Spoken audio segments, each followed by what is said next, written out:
Hello, this is Dane Koth. Today I'm going to be interviewing my dad, who is a Milwaukee County Sheriff.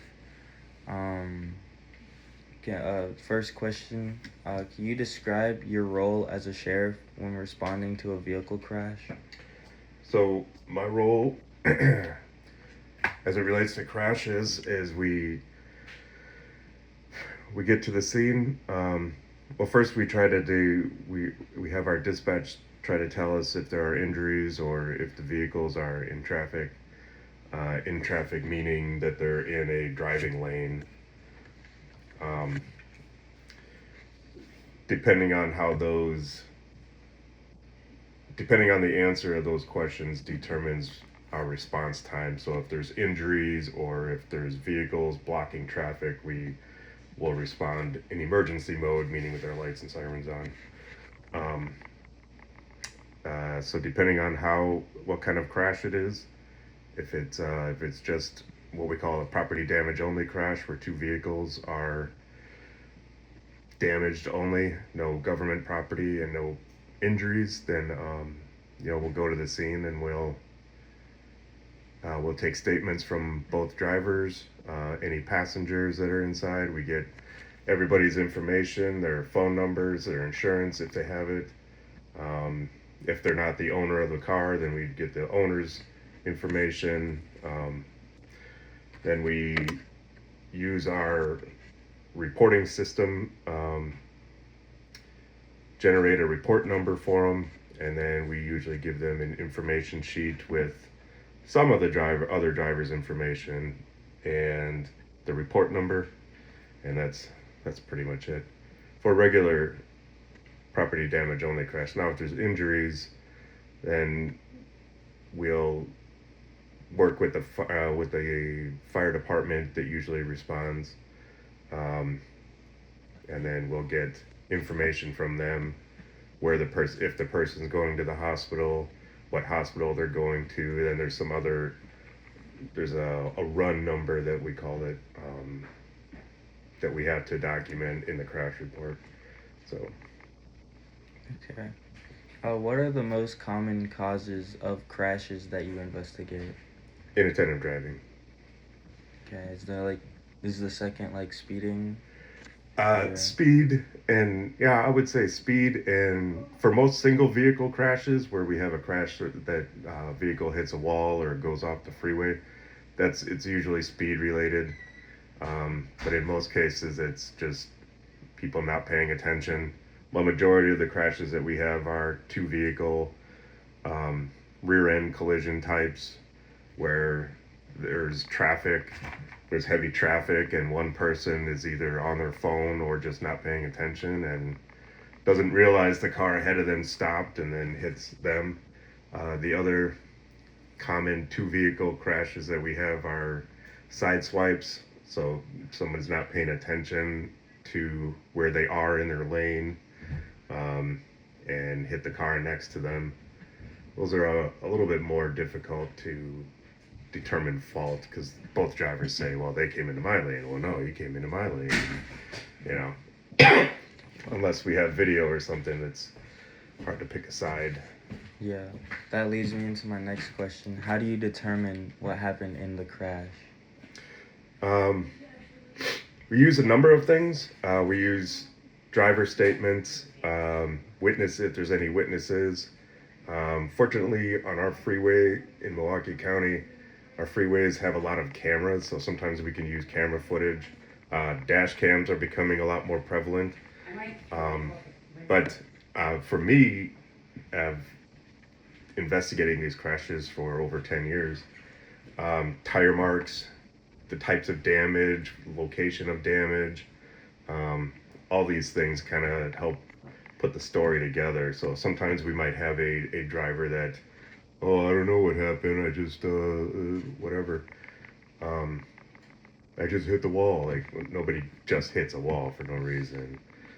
We can tell usually by tire marks and damage patterns how, or at least where it started, and then whether they lost control or whatever, Mhm. how the damage was done. Yeah. Okay. Which vehicle safety features do you think have saved the most lives? Probably seatbelts. Seatbelts and airbags are pretty close. Yeah.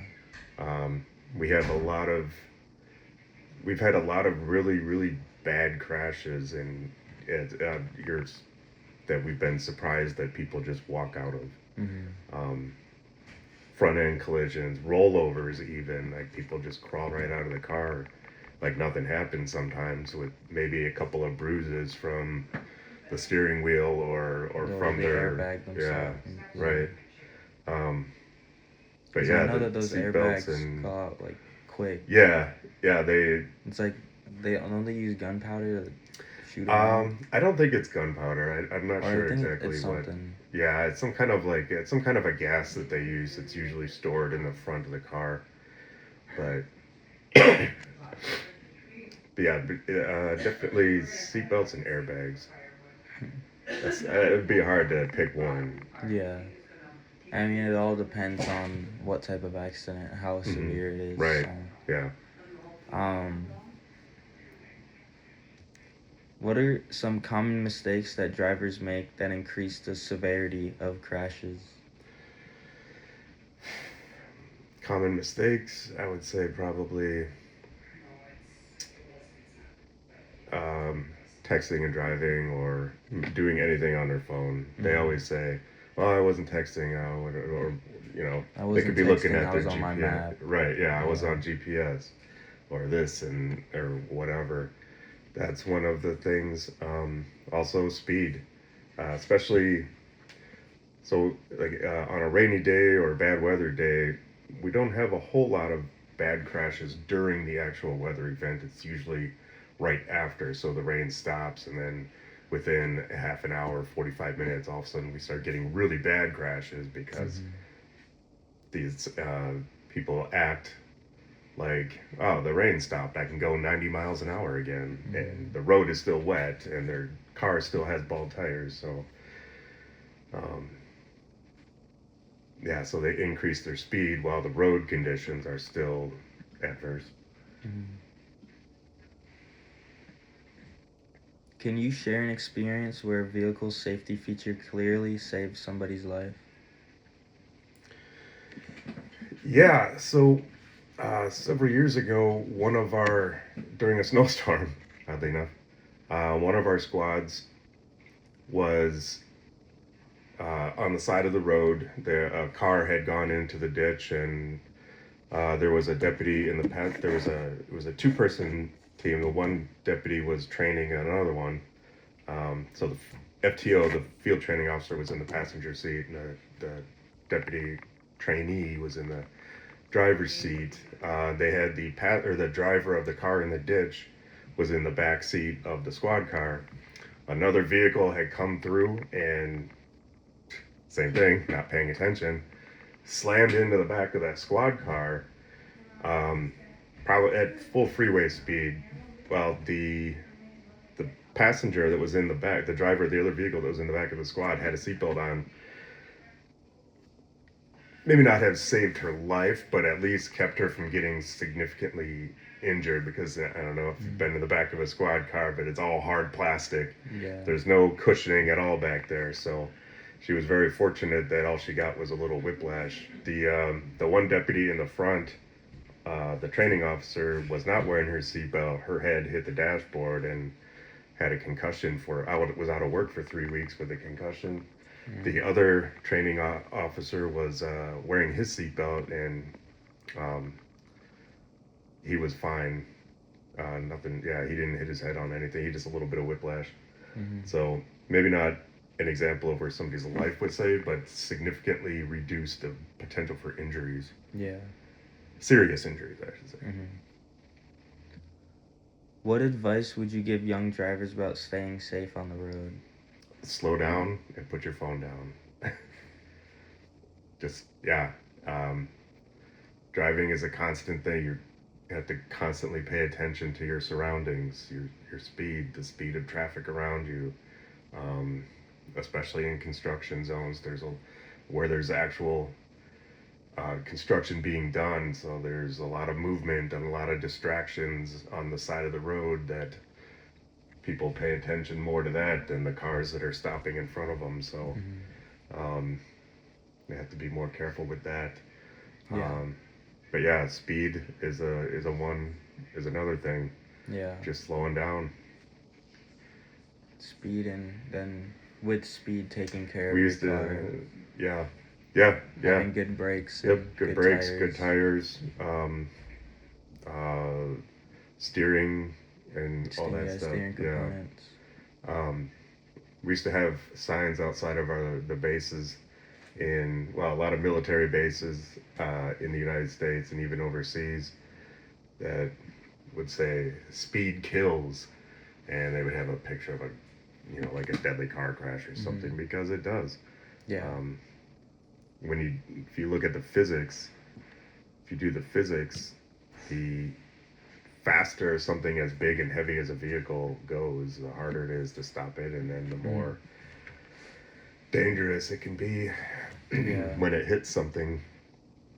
Which has happened many times with people cutting off semi trucks. Yeah. Which is also another safety thing you should follow. You should not cut Right. off semi trucks. Yeah. You should not brake check anyone, but especially semi trucks, because they will just hit you. Right. It's a lot harder for them to stop. It's a lot harder for them to see. Yeah. It's a lot harder for them to react, especially if they're loaded. If they're loaded, even something as simple as changing lanes can be more difficult. Yeah. And with how long it is, they have to wait for everyone. Yeah. It's also good to not be right next to a semi truck. Or right behind one. Yeah.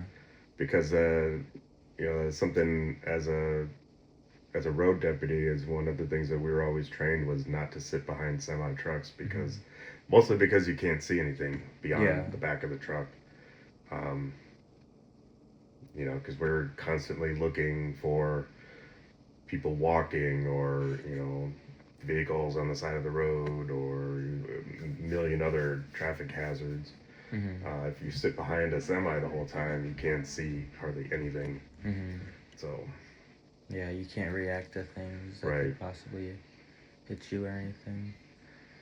So just for clarification for the people watching or listening, how long have you been in working as a sheriff? August will be 11. What year is it? 26. Yeah. So yeah, this is our 10-year anniversary. I'm sorry. You've been working as a sheriff for 10 years? No, actually, August will be. I forgot we started in 2015, so 11 years. Yeah. 11 years, and you've been in some sort of military police sheriff thing for 20 plus years. Well, I wasn't in the military police. I was an artillery officer. But military. Yeah. And Yeah, I was in the service. Right, I was in the National Guard for 21 years. So, but yeah, I think that's gonna wrap up my interview. Answered a lot of questions. So. Okay. Is that all your questions? Yeah. All right. Thank you. You're